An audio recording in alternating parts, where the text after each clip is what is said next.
What I want to do now is give a baseline test, as in to test where you are currently. I want to know exactly how powerful your memory is right now. We need to know now so that we can compare your progress later on.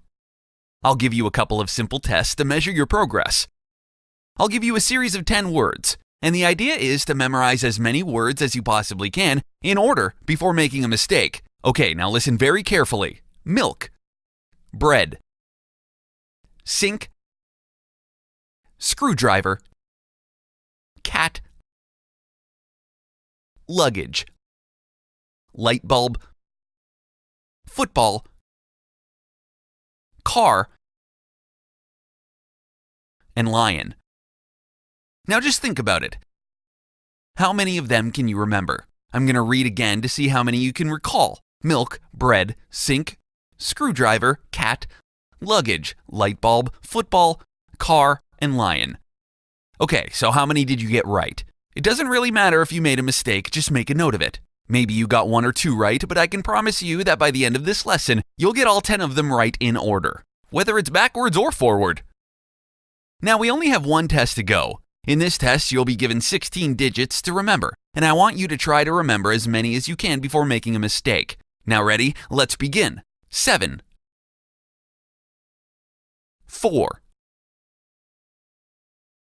2, 7, 1, 9, 3, 5, 3, 7, 2, 8, 6, 3, 4, 0. Okay, now, how many of them did you get right? 6, 7, or 8?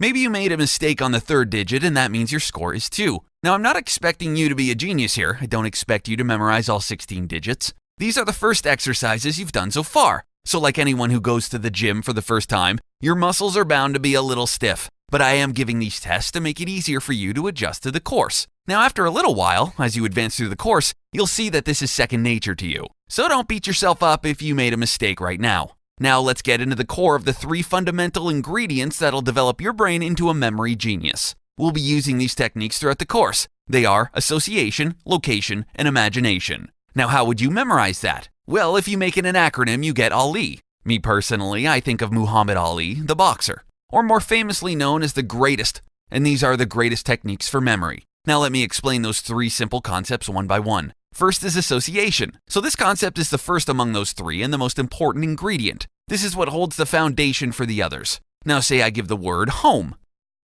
You think of your house. If I say Santa, you think of Christmas. If I say Easter, you think of a bunny. If I say dessert, you think of a cake. Now what if I say Kung Fu? Would you think of Bruce Lee? You get the point. The thing about association is that everything is connected to something. Now if I give you a word, you identify it through its association and not through a dictionary definition. Let me explain.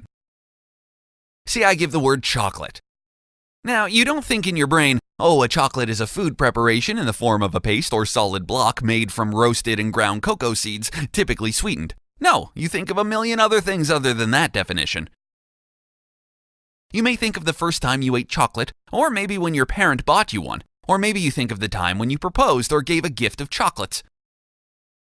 So association can be seen as the engine or the mechanism or the foundation that supports the way the memory works. Now time for another exercise, not a test, just a plain exercise.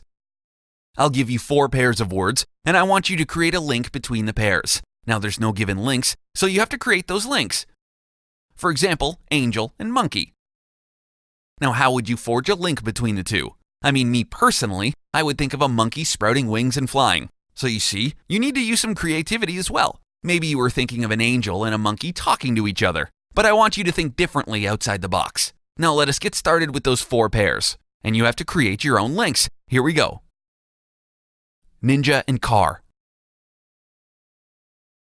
Dog and kite. Pizza and gorilla.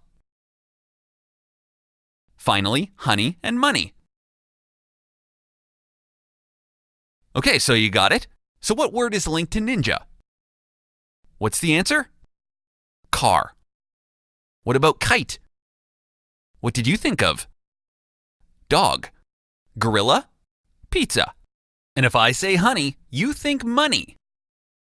It's really simple if you think about it. Even though there are no direct links, it was pretty easy to come up with an artificial link. Now I want you to get used to making associations, and always use the first link that you can think of, because that's usually the best link you can forge. In the next lesson, we'll go over location.